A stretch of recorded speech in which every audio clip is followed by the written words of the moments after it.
2017 की बात है। अल्लाह ने सऊदी अरब जाने का मौका दिया। मदीना के अंदर में असर की नमाज का टाइम था। अजान के 10 मिनट पहले मस्जिद नबवी से वॉकिंग डिस्टेंस पर एक नकाब की दुकान पर गया। नकाब खरीदा, मैंने सेलेक्ट कर लिया, पसंद कर लिया, रेट भी तय हो गया। मैं पैसा देने वाला हूं, नकाब देने वाला है। बगल में मस्जिद नबवी के लाउड स्पीकर से अजान की आवाज आने लगी, अल्लाहु अकबर अल्लाहु अकबर। दुकानदार ने काउंटर बंद कर दिया, पर्दे गिरा दिए, कहा शेख साहब बाद में आइएगा। मैंने कहा भाई मेरे अजान हो रही है, अभी तो जमात में 10 मिनट का टाइम है, अभी कोई मसला नहीं है, तुम पैसा ले लो, सामान दे दो। कहा नहीं, अजान हो चुकी है, इस बात की इजाजत नहीं है कि हम अजान होने के बाद कोई सौदा सल्फ करें। आप नमाज के बाद आइए, दुकान मेरी खुली रहेगी, आपको सामान मिल जाएगा। अल्लाह की कसम, उस दुकानदार ने पैसा मेरी जेब में मौजूद है, उसने पैसा न लिया, उसने सामान न दिया। अजान की आवाज सुनने के बाद वो लोगों, आज सऊदी अरब के लोग बहुत बुराइयां करते हैं। अल्लाह की कसम, अपनी तमाम कमियों और कोताहियों के बावजूद आज भी इस्लाम अगर अपनी सच्ची हालत में पूरी कायनात के अंदर कहीं मौजूद है तो आपको उस मक्का मदीना की सरजमीन पर मिल जाएगा। अजान हो रही है, दुकान बंद, कोई सौदा नहीं होगा। मुझे कुरान की आयत याद आ गई, रिजालुल्ला तुलहीहिम तिजारतुन वला बैउन अन ज़िक्रिल्लाहि व इक़ामिस्सलाह। मेरे नेक बंदे तो वो हैं, मेरे नेक बंदे तो वो हैं, मेरे अल्लाह वाले बंदे तो वो हैं, उनका कारोबार कभी उनको नमाज से नहीं रोकता, उनकी तिजारत उनको कभी नमाज से नहीं रोकती।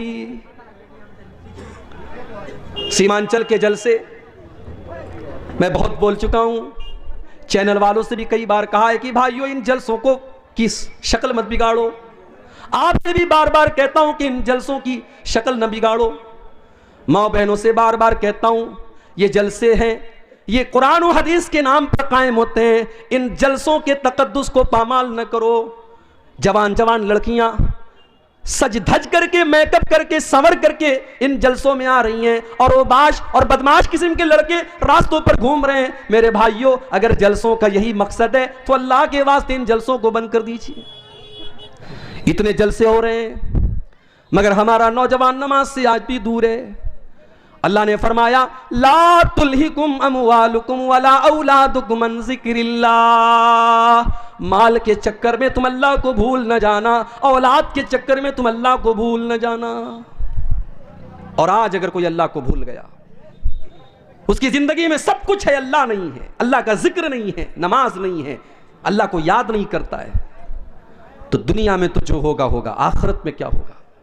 वमन आरज़ान ज़िक्री फ़इन्न लहू मईशतन ज़न्का। जो हमें याद नहीं करेगा, जिसकी जिंदगी में सब कुछ होगा लेकिन अल्लाह नहीं होगा, उसकी जिंदगी को हम बेचैनी वाली जिंदगी बना देंगे। वो करोड़ों और लाखों कमाएगा लेकिन उसके घर में चैन न होगा। सास बहू के झगड़े उसके घर में होंगे, भाई भाई के झगड़े उसके घर में होंगे, उसके घर में ननद भाभी के झगड़े होंगे, उसके घर में देवरानी जेठानी के झगड़े होंगे, उसके घर में न चैन होगा न सुकून होगा, उसके बच्चे बीमार होंगे जो हमको याद नहीं करेगा। फ़इन्न लहू मईशतन ज़न्का, उसकी जिंदगी बेचैनी वाली बन जाएगी। वनहशुरुहु यौमल क़ियामति आमा, और कल क़यामत के दिन हम ऐसे इंसान को अंधा बना करके उठाएंगे।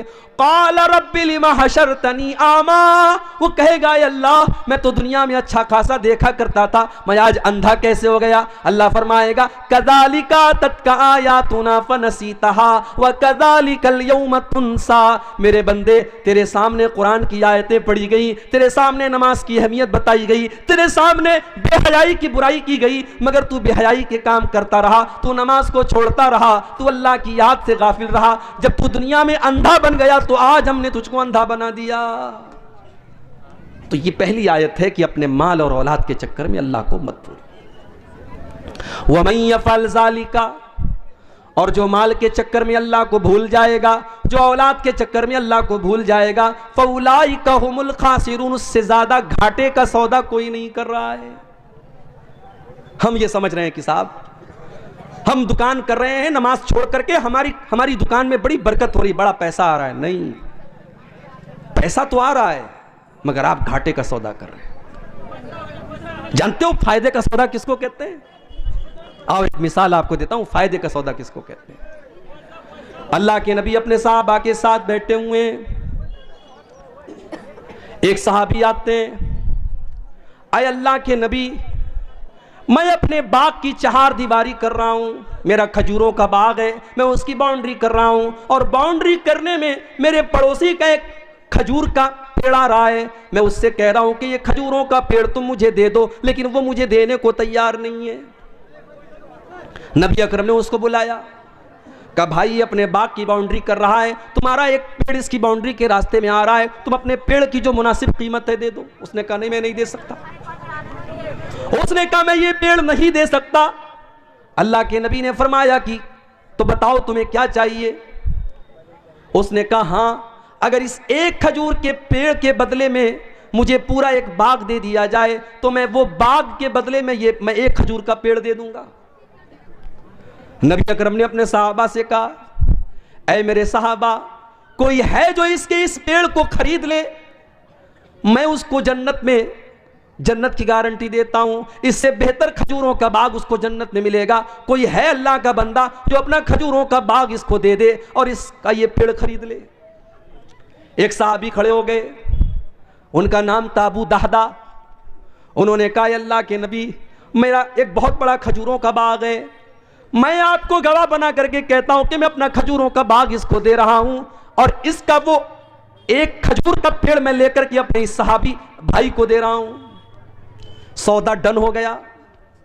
अबू दादा दौड़े दौड़े घर आए, उनकी बीवी उसी बाग में गई हुई थी।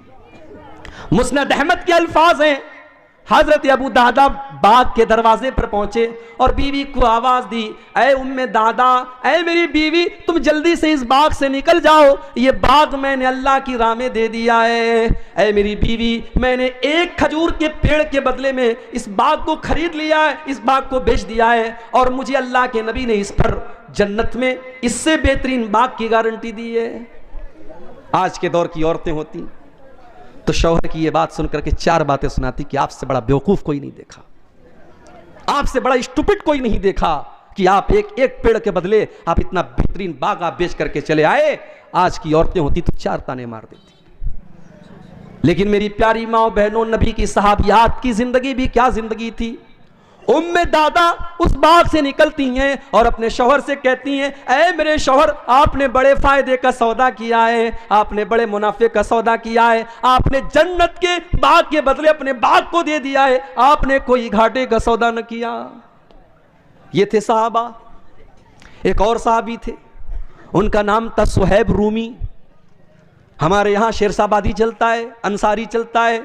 इसी बिहार में दरभंगा में एक गांव है, वहां सड़क में दीवार बनी है, एक तरफ से अंसारियों का रास्ता, एक तरफ से शेख का रास्ता है। अंसारी के रास्ते से शेख नहीं जा सकता, शेख के रास्ते से अंसारी नहीं जा सकता।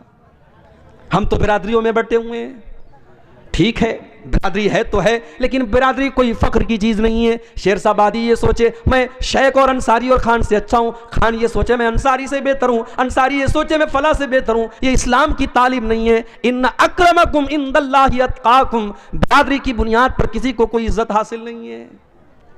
नबी के सहाबा में आप देखें वैरायटी है सहाबा। सलमान फारसी ईरान के रहने वाले, सुहैब रूमी रूम के रहने वाले, इसी तरीके से हजरत बिलाल हबशा के रहने वाले। कोई गोरा है, कोई काला है, कोई ईरान का है, कोई हबशा का है, लेकिन नबी के सारे सहाबा दर्जे में और मकाम में सहाबी होने के एतबार से बराबर हैं, सहाबी होने के एतबार से बराबर हैं। हजरत बिलाल तो गुलाम थे, उनको हजरत अबू बकर ने खरीद करके आज़ाद किया था, और हजरत उमर कहा करते थे, आता का सैयदना सैयदना, बिलाल भी हमारा आका और अबू बकर भी हमारा आका, हमारे आका ने हमारे आका को खरीद करके आज़ाद किया। बंदो मोहताजो गनी एक हुए, तेरे दरबार में पहुंचे तो सभी एक हुए। अगर अल्लाह ने आपको तौफीक दी होगी, आपने हज किया होगा, आपने उम्रा किया होगा, आपने देखा होगा कि अल्लाह के घर का तवाफ करने में गोरे और काले का कोई फर्क नहीं, अंसारी और शेरशाबादी का कोई फर्क नहीं, अमीर और गरीब का कोई फर्क नहीं, सारे के सारे लोग एक ही आवाज दे रहे हैं, लब्बैक अल्लाहुम्मा लब्बैक की सदाएं दे रहे हैं। एक ही आवाज है, एक ही ड्रेस कोड है, एक ही घर का तवाफ कर रहे हैं, और एक ही मकसद है कि अल्लाह राजी हो जाए। सुहैब रूमी रजी अल्लाह ताला अन्हु रूम के रहने वाले थे। गुलाम बनकर के मक्का में आए, किसी ने आजाद कर दिया, बिजनेस करने लगे। अल्लाह ने तिजारत में बरकत रखी है, तिजारत में बरकत है। उलमा कहते हैं कि सबसे बेहतरीन पेशा खेती करना है और खेती करने के बाद सबसे बेहतरीन पेशा तिजारत है। तिजारत में अल्लाह ने बहुत बरकत रखी है। हजरत सुहैब रूमी रजी अल्लाह ताला उन्होंने तिजारत की, बिजनेस किया और अल्लाह ने बरकत दी उनको, बहुत पैसा कमाया उन्होंने। नबी अकरम के ऊपर ईमान लाए, सहाबी हो गए। फिर एक ऐसा मौका आया कि अल्लाह के प्यारे नबी मदीना चले गए। सुहैब रूमी अभी मक्का में ठहरे हुए हैं, उनको अपना कारोबार भी देखना है, अपने घर वालों को भी देखना है। अब क्या हुआ?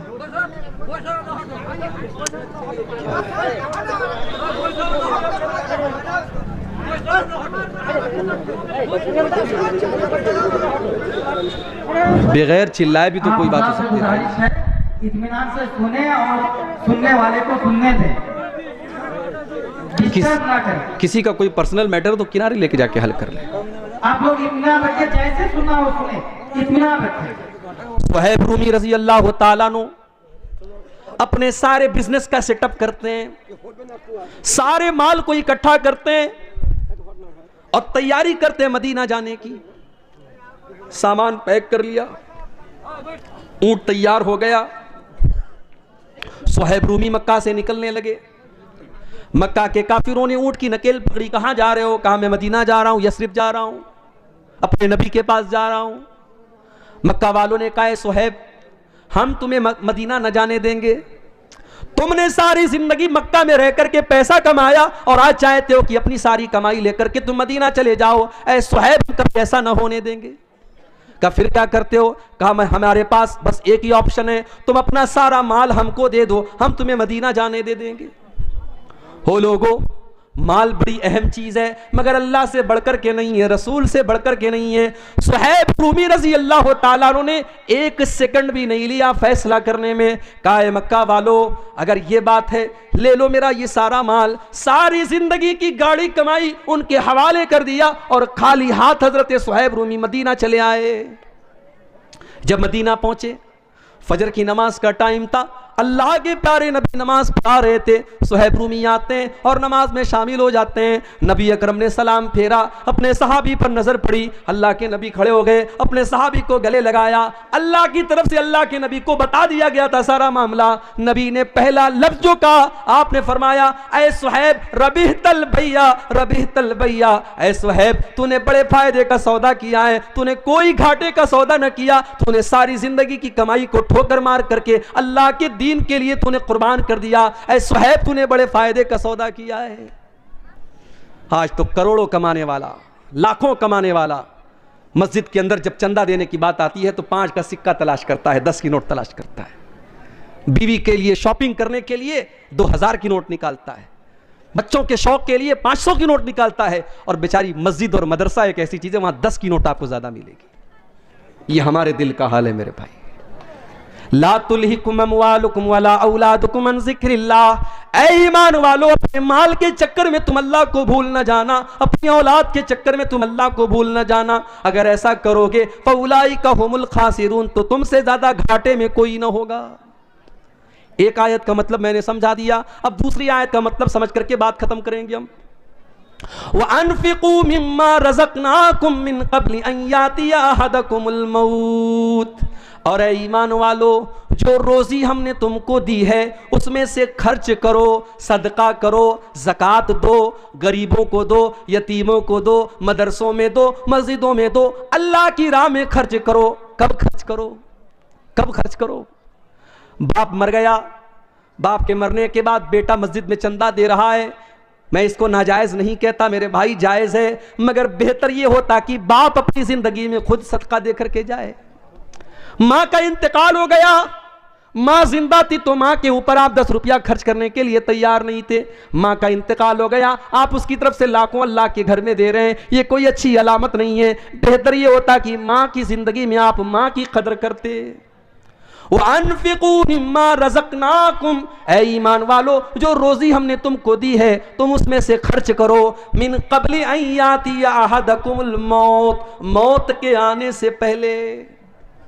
अब ये मौत कब आएगी कोई नहीं जानता, कोई नहीं जानता कि मौत कब आएगी। मेरे नौजवान साथियों, आज आप रात रात भर मोबाइल के ऊपर गंदे काम कर रहे हैं, क्या सोच करके कर रहे हैं? अभी तो जवानी के दिन है, अभी तो जिस्म के अंदर ताकत है, जब बुढ़ापा आएगा तो हम भी नमाजी बन जाएंगे, हम भी दाढ़ी रख लेंगे, हमारे माथे पर भी सजदे का निशान आ जाएगा। मेरे नौजवान साथियों, क्या आप इस बात की गारंटी दे सकते हैं कि आप बुढ़ापे तक जिंदा ही रहेंगे? अरे बुढ़ापा तो बहुत दूर की बात है, बुढ़ापा तो बहुत दूर की बात है। आप तो इस बात की गारंटी भी नहीं दे सकते कि कल की सुबह का सूरज आप देखेंगे।